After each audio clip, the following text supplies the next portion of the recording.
So I started watching The Bear on Disney.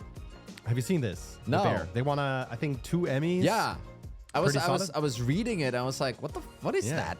So it's a show where I might be wrong, I imagine the budget hasn't been the highest, but well produced, irregardless. Solid acting. But what's really cool is it's basically a guy who inherits a really crappy restaurant. Like really, everything is just a mess. Nice. A complete mess. And he's been a Michelin star chef at Noma here in Copenhagen. But is it like docu-series or is it like... No, it is the series. Yeah. It's not like docu or Like anything. full fictional. Full fictional. And what's really funny is like that restaurant he goes into, it's like a deli.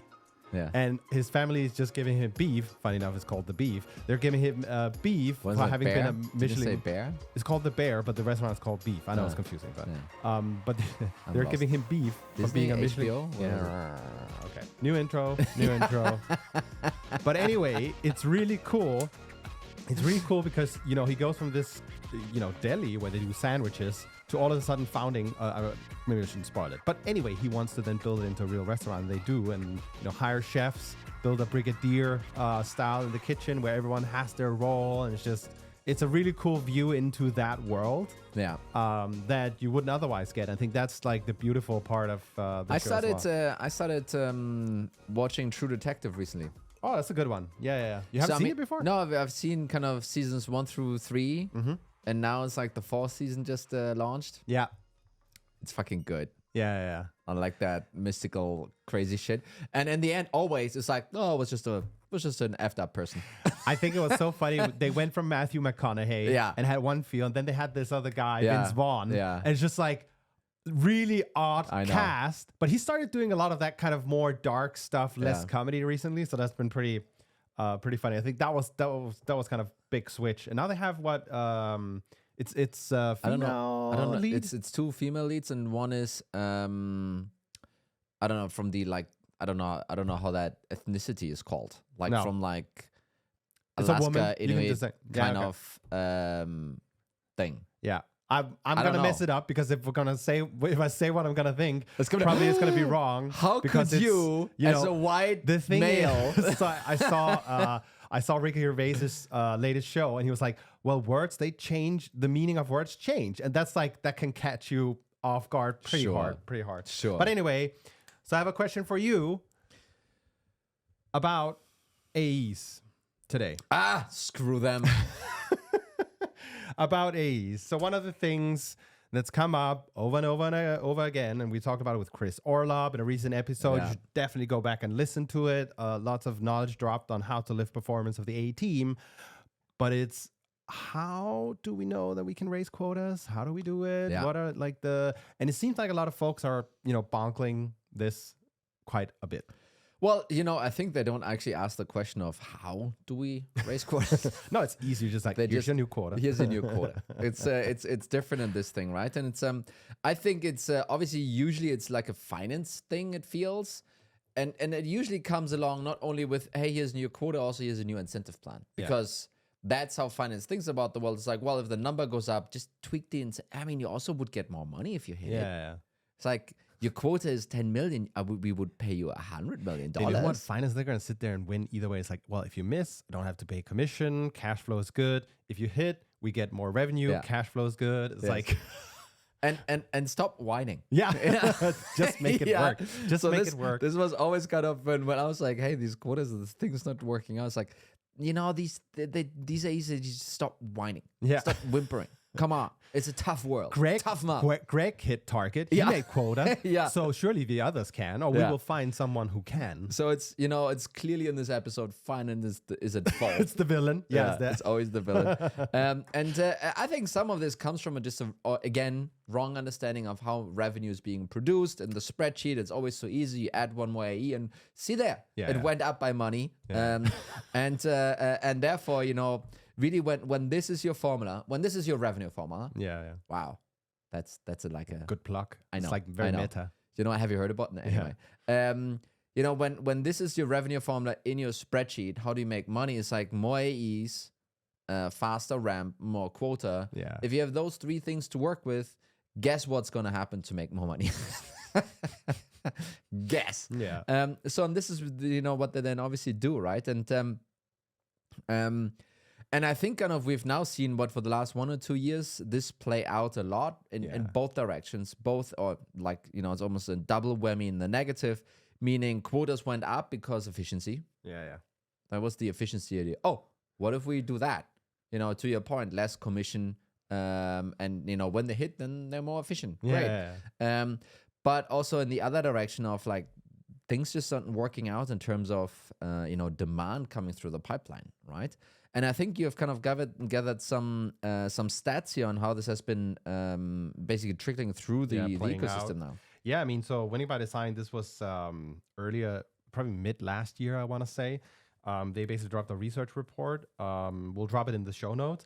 But basically citing that 2 out of 3 reps, they can't hit target, meaning they won't make quota. Yeah, that's terrible. That's a terrible spot to be in. Mm-hmm. And it was also, I think I saw another gentleman write the whole, it's 42%, they only 42% make quota.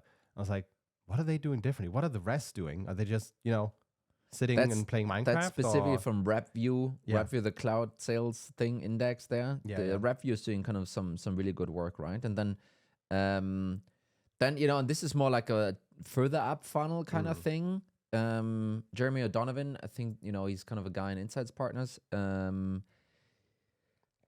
I think it was him. I don't know. Suddenly, I'm not so, when we'll drop it in the show notes. Yeah. We'll find it. Basically, kind of, he did some research and found out that it used to take 200 to 400 touches to get an outbound meeting. Mm-hmm. And now it takes more 1,000 to 1,400 touches. That's easy with AI. I mean, exactly. It's like somewhere between tripling and 5xing in terms of effort for you to get the same result back. So kind of, that got kind of harder. It also kind of goes a little bit against this, well, why don't they just do some self-prospecting? Yeah. But it's easy. It's like yesterday I realized LinkedIn, they opened up that you can message a page now. And it was like, now you can start conversation with your customers and build business. What's happening? You get messages from SDRs that goes, hello team. But if there's 5 admins, then you already have 5 touches. I mean, so it's like, oh yeah, that counts. Yeah. That counts. That's right. And then, so then this Tom Tungish basically kind of talked about that average sales cycles have been increasing from 22 to 23. Right? Yeah. Kind of, and this goes hand in hand with the the size of the team that's assessing your tool is going up. There's always the CFO involved. You never can talk to the CFO. There are all kinds of things, basically, kind of that drag the whole thing out. I haven't really seen many marketing stats, actually, because the thing is, I believe inbounds also went down. I mean, we know that gross retention, net retention kind of was impacted. We know that. But the marketing side of the business must also have gone down. I think the fundamental question is, are there fewer buyers out there? Right. So you and I talked about this earlier today. Like, you will have a certain percentage of in market, right? Folks that are in market. And if that was, let's just say 3%, has that gone to 2? Because that's going to be a factor, and that's going to hit everything as well. Also the inbound piece.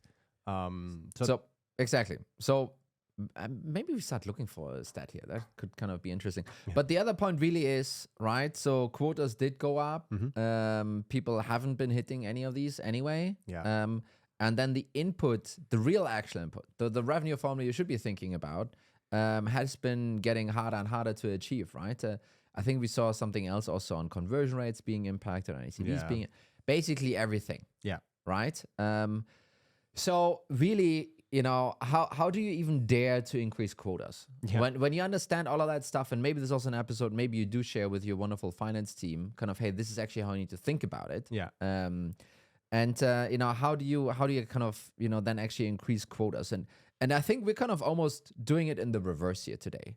It's like, what are the things you need to prepare yourself that an AE might ask you? You need to have a better, good answer for in order to actually increase those quotas, right?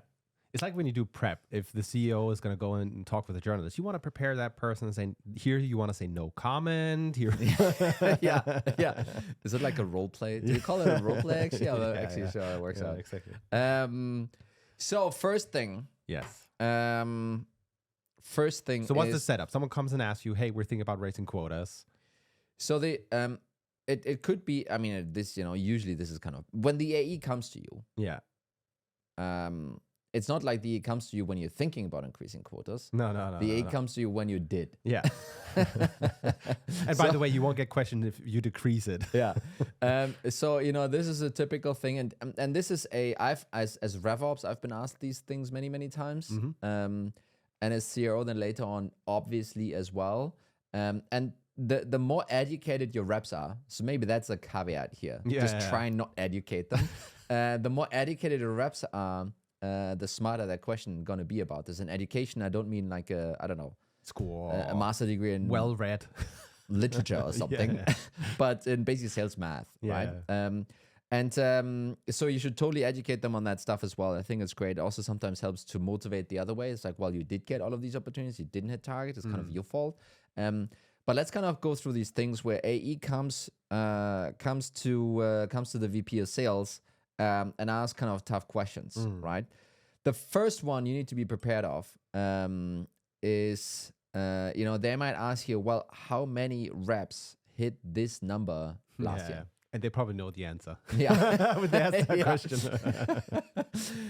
I mean, it's not going to be great. If sales guys know one thing, well, it's like questioning techniques, right? And they're basically going to set you up. Yeah. It's called a landmine question. Let's do a discovery call here real quick, okay? So that's what they're going to ask, kind of how many, right? And really the thing is, your quota might go from 200 to 300 a month or whatever the numbers might be. So there's the benchmark is not how many have been hitting target. That's not the benchmark, actually. The benchmark is how many have been able to achieve that new number, right? Which, is a little bit less transparent. I don't think everyone knows exactly kind of these things, right?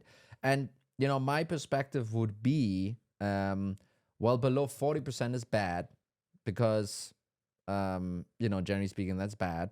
But it's kind of benchmark right now. Yeah.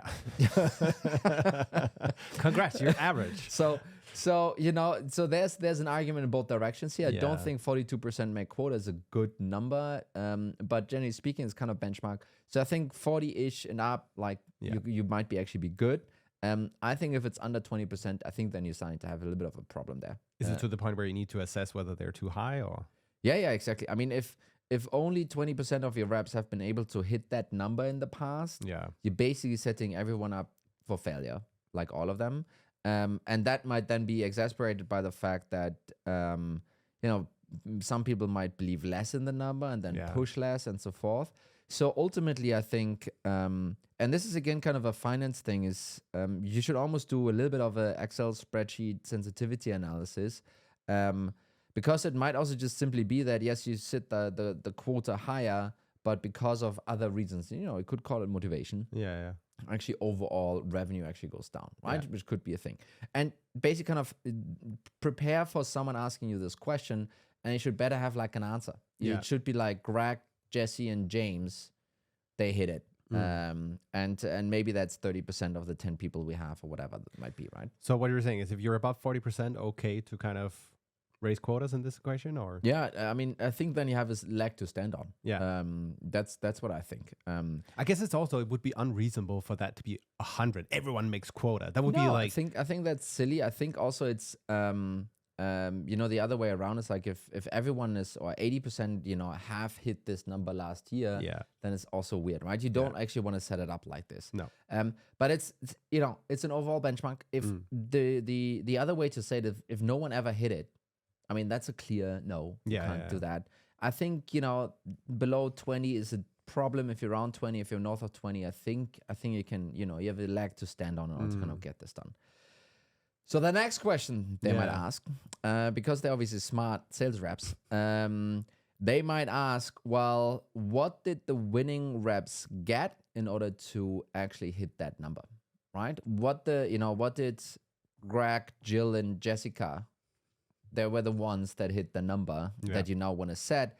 What did they get in quote unquote help in order to achieve this, right? And this is where usually, and I've seen this with CEOs and founders are puzzled. They kind of look at their AE team And then they have, you know, some that hit like 30% of quota, and then some others that hit like 3x. Yeah. It's like, how, you know, how does that work? And you know, sometimes like, well, I talk to all of them, and it's not like, you know, the 30% people are retarded and the other ones aren't. It's like, no, they're all good people. They're all kind of doing the same stuff. You know, how can it be that, you know, this guy is closing 300% and that person isn't? Well, the reason is usually you don't have a 10x difference in skills and capabilities of your sales reps. It's just not the case. What you usually have is they're kind of being fed in different ways. Yeah. They're being supported in different ways. And I don't mean like you have a favorite child and you kind of, you know, You get the candy. help that child more. It's more, and I understand that, by the way. Okay, here's our top rep. Yeah. Let's send Top the big deals. enterprise deals. Let's send the inbounds that he can flip immediately. Let's give him some more SDR support. Makes total sense. Yeah. But you also then need to realize, while that person might be more skilled to a degree, probably not 10x skilled. Probably the reason for the 10x gap is coming from that person getting funneled all the good stuff. Yeah. And if a rep comes to you and asks you that question, they're basically setting up to say like, well, but then I also need to get some of the good stuff. Yeah. If I am then supposed to hit this new number, then, you know, you need to start supporting me with bigger deals. With, you know, these inbounds that convert faster, with, you know, SDR support, whatever it might be. Yeah. And there might be other reasons in your organization why that happened. But be prepared for them to ask that question. Yeah. Yeah. Then, you know, the next thing, and some of them are a little bit kind of interrelated, connected, overlappy. Yeah. But the next question might be, where's the increased performance going to come from? Yeah. Right. And think about it in this way. And I've seen kind of a couple of AEs being like super upset, kind of in my own previous teams, but also on LinkedIn. It's not like they haven't been working hard before. No. Yeah. And you kind of need to recognize that fact. It's not like they've been, you know, playing Pokemon. Yeah. Or whatever. They have been doing stuff. They were busy. They were trying, you know, they're working their hearts out in order to gonna get this thing done. Maybe they were on the PIP and they, you know, they can't afford to get fired. They kind of worked really hard. And if you then just give them a bigger target, to a degree, you need to kind of say like, well, where's the increased performance going to come from? Yeah. Because we still only have 24 hours. I still only can work, I don't know, 8, 9, 10 hours a day. Yeah. And I would also like to, you know, take some time off. no, there's some other things you want to do, right? So where's the increase going to come from? Yeah. Because it's not going to come from time. You would need to kind of pay me differently in almost base salary or something like this. Yeah. So where's the increased performance going to come from? And then, like, when you kind of follow the revenue formula, it's like almost like, well, am I going to get more deals? Yeah. Right? It could be that a lot of the time was spent on self-prospecting. Yeah. It could be. So this is an efficiency bucket almost, right? If I believe, like, yes, for a couple of buffer reasons and how you want to build the sales force, I think 20% time, doing some self-prospecting and working on that end, I think is good. But if you go beyond that, 40, 50%, I think you have like an ability to, well, instead of that, I'll just give you those opportunities. Yeah. Right? I think there's also sometimes reps can always take more ops, like almost all the time. Yeah, it's very rare that they say no to this. I think, if anything, they will start getting more efficient with the stuff that they're now dragging around. It's like, oh, my pipeline is, like this. Yeah. But really, I think an inflation of pipeline is caused by scarcity of opportunities. Yeah. If you have a good rep that really kind of has enough opportunities, everything is going well, he or she will be like, no, this still sucks. I don't believe in this one. They just kick the stuff out. And sometimes you sit there, it's like, shouldn't you be trying a little bit harder? But ultimately they know that they have real pipeline versus, reps that are, not so well positioned. They will hold on to anything. Right? Yeah. There's some efficiency gain there. They shouldn't be dragging all of that stuff around. If you give them more deals, they will be more efficient with those deals that actually kind of close. So more deals per rep? Yes, no, I don't know. Higher win rate. So is your conversion rate going to go up? Are your ACVs going to go up? How is this increased target? How are you gonna explain that basically? Right? That's kind of the performance piece here.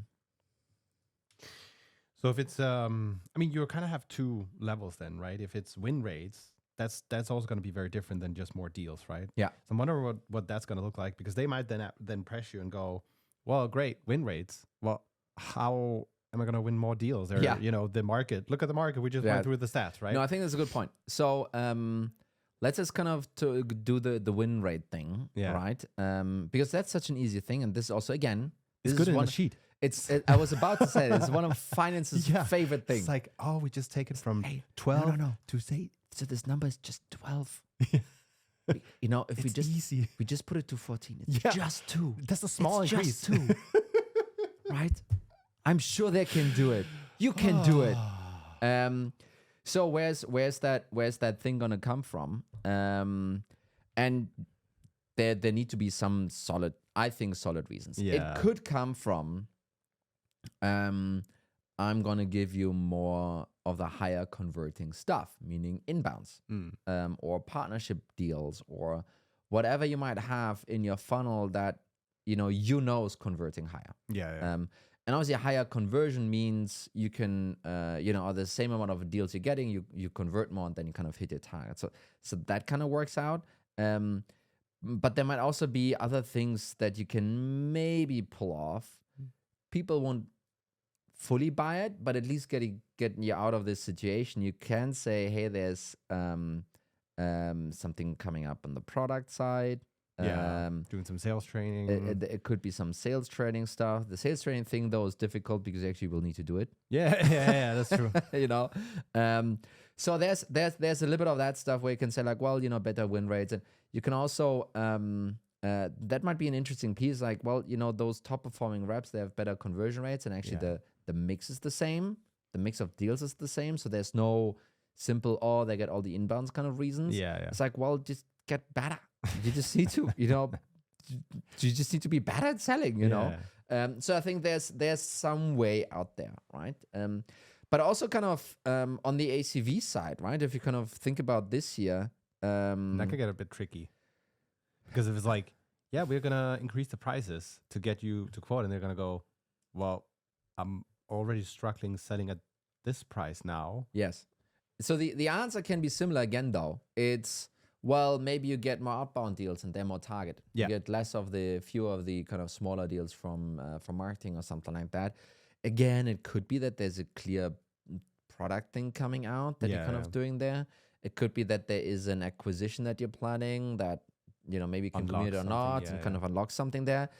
I think there are a couple of ways to, you could say that, hey, we want to increase, we want to stop working in this segment. We only want to work in this segment over here. There's a couple of ways that could be achieved. Yeah. But it's not easy. No, I was also going to say, like, for moving stuff like win rates and average deal cycles is not something that happens, intra-month or something like that. This is like, we spoke with Dave Kellogg and he was like, yeah, you want to plan for that multi-year. Yeah. that was like the word. So do you see these needing to almost be, let's say, a company-wide initiative? Like when you do the annual kickoff and the CEO goes up and say, yeah, these are like the top priorities. Would you almost need it like that in order to justify it? Or so there are like two answers to this. If you're really talking about a real actual improvement in win rates, ACVs, shortening of sales cycles, like a gross improvement, then it's definitely an initiative. Yeah, like a thing that you really need to think about. The ACV thing could come out of positioning, changes in pricing structure, increased pricing. There could be so many things. That is not just a sales thing. It's a go-to-market thing and even a product thing to a degree, right? And similar with the conversion rates. So this is the actual kind of increase. Yeah. I think then there are tricks which kind of achieve the same thing from the AE's perspective, which is again, giving more of the stuff that has those attributes. Meaning, give them more higher, bigger segment deals. And they're the attributes of having higher ACV. Give them more of, inbounds, they have the attributes of converting faster. So that's kind of you're kind of jiggling stuff around, which kind of can work out, but it's not a gross increase actually, right? It's kind of played around. Yeah. And then always the question comes like, okay, now you're going to give me more inbounds. Let's just say that. Well, how are you going to do that? Because if this is, and again, you as a VP sales, as a CRO, you don't, or RevOps, you don't need to go into like, talk about marketing tactics or something like this. But if this rep has been around for a little bit, he or she will be like, great, I'm going to get my inbounds. But are those going to be demo requests or webinar leads? Yeah. By the way, great question for CEOs to ask as well. Oh, marketing is going to deliver more MQLs. Well, which kind, please? Yeah. I would like to have separated targets for them. Thank you very much. They might ask that stuff, right? Because maybe you have, played around in this before, and maybe you have sent them, those webinar signups, and just didn't work out for them at all. And they'll ask you, is it the hand raisers, non-hand raisers? Is it the Google stuff, or is it the Facebook stuff? Right. Yeah. I mean, they, over time, as you educate your AEs, as they know your engine, they will get smarter and asking those questions. And I think they should. Yeah. I think they should. And I think then the last thing, kind of, hey, okay, more inbounds, great, cool, let's do that. But then the last thing is almost like, well, okay, more outbound. What is it? Are you trying to tell me that I should be doing more self-prospecting? Or are there actual resources that are going to generate more outbound deals? Yeah. Right? And I think this is, you will need to have a good answer for these things. And I doubt that every AE will go into this Mikkel and Tony level of investigation of, where's the money going to come from? I think after the third question in general, you can also start shutting them down. It's like, hey, dude. Just eat it. Yeah, exactly. Yeah. And I think there's, one trick here. I'm not sure how much time we have left, We're actually. good. There's one trick here that I've seen now pop up a couple of times, which is really thinking hard about your deal distribution. Yeah. Right? And basically, you can tie it to a promotional path. You can tie it to just efficiency gains. So instead of just taking the 100 opportunities you get and just spreading them across your team, think about who is your best rep. The best rep is getting, basically getting filled up first. Yeah. With the deals that are the best. And then you take the second best rep, and then you fill that person up with the second best deals, and so forth, right? And the idea is basically, as you grow your team, you kind of want to make sure that you don't lose the efficiency, because every time you add a new rep, by default, that person will be less experienced than the best one, right? Yeah. And you don't want to waste your good opportunities on that, less efficient rep. So you want to do it the other way around, right? So what you can do is, design a system, and maybe that's like another episode at some point. Yeah. But you can design a system where you kind of distribute the opportunities in a way that basically kind of maxes these reps out before someone else gets it. And then the way you make it fair is that you kind of give people the opportunity to move up in the chain. Yeah. And first of all, math now gets a lot more complicated. Right? Yeah. Gets a lot more complicated, and therefore gets a little bit less transparent, and therefore kind of it might be easier to get some of those quota increases through. Yeah. But it's kind of, it's kind of a fake way of doing it. Yeah. But ultimately, you can, some of those questions, well, am I going to get more inbounds? Am I going to blah, blah, blah? It's like, well, yeah, you just need to kind of get, be better here, and then I expect you to move through this, and then therefore, right? Yeah. But, I think that almost needs a little bit more digging in at some point. But nevertheless, right? So what we've, I think kind of, wrapping up maybe a little bit. Yeah. What we've discussed today, finance and screens and quotas, it's always finance. Yeah. It's always finance. No CRO wants that because he or she kind of gets the roll up of those quotas as well. But hey, this didn't work out in 22 and 23. It's probably not going to work out in 24. The reason for that is usually that people don't understand how revenue is actually generated. And then let's just say you roll all the way to the end, and then reps start asking you, well, how is that even justified, right? And I think we went through like 5, 6, 7 different ways. Yeah. That is, escalating level of smart rep might ask you. And you could probably start digging into that before this gets locked in and kick it back. I think it's good. It's good to have that kind of tension also in the conversation on setting those quotas. Yeah, absolutely. I think so, especially if you're like a sales leader or a very sales focused CRO, I think the inbound piece I would be doubling down on. Yeah. Okay, you're gonna get me double egg, 2x MQLs, cool. But I would like to have targets separated. Yeah. Would like to have a demo MQL and would like to have a webinar MQL. Yeah. Thank you very much. And there might be a couple of other things here to play internally, especially with the finance folks also. But generally speaking, don't underestimate those AEs. No, exactly. They have street smarts. Yes. Street smarts. Yeah, that's it. Okay. I think this was a good episode. Hopefully someone avoids these landmine questions or avoids just stepping on a mine after the fact. Yeah, or just really confident in answering it. And actually running their business like we believe a business should be run. It's like, yeah, quota should go up because you're getting this more, ACV went up, your class has higher conversion rates. Yeah. You should totally be able to do it. Yeah. Go. But then again, the class conversion rate is... Hey. So Hey, cool. three questions, cool. and then you cut it off. Okay, let's cut this off. Thank you, Mikkel. Thank you, Tony. Thanks, everyone. Bye. Bye-bye.